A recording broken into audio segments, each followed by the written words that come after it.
last question. Do you think this is a logical wizard? Event details, added guests, design, floor plan, sequence? Seems really heavy and cold, and one of the things I think that DC really needs is mentorship. It's really an awesome opportunity to have like-minded individuals coming together, wanting to help each other out. And that's exactly what I expected, and that's exactly how the day's been so far. Moving into a dynamic floor plan, this is what it would look like. The idea behind this is to create an opportunity for entrepreneurs in Maryland, in Virginia, in DC to transcend geographic boundaries, come together, work for an afternoon, and get to know each other.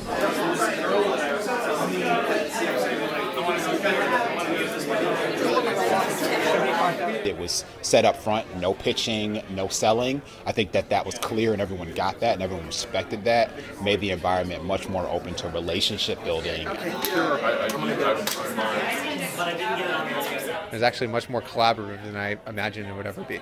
Because if I thought it was just going to be a networking event, but it wasn't.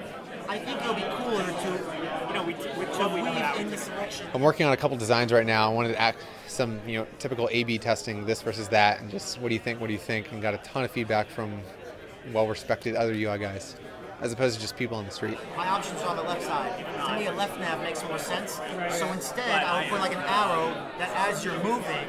Don gave some pretty cool feedback where he was saying that my navigation is on the right-hand side, and he's like, it probably should be on the left-hand side. You're reinventing the wheel a little bit there. That's how I'd approach it. Paul leads UX for Hello Wallet, Mike is at Spinnaker, and we were all showing each other designs we've been working on and getting feedback.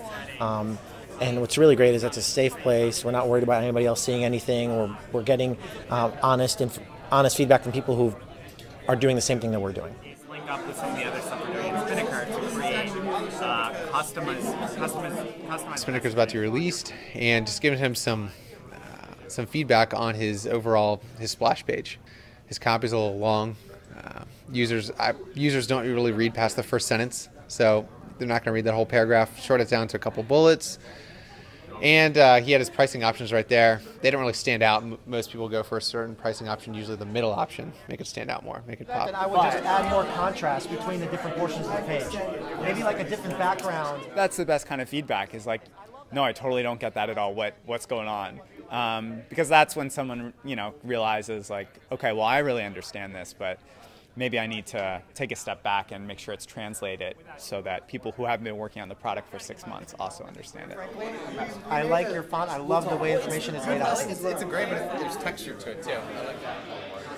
The more that people with ideas can meet one another and throw their ideas at each other, that's when people's ideas get sharpened. That's when also new ideas can pop up that are stronger than those first order ideas. So just building community and making sure that people have relationships with one another where ideas can form is incredibly important. So whether it's entrepreneurs, whether it's nonprofit professionals, whether it's anybody who just has an idea, meeting other folks with ideas, everybody wins with that.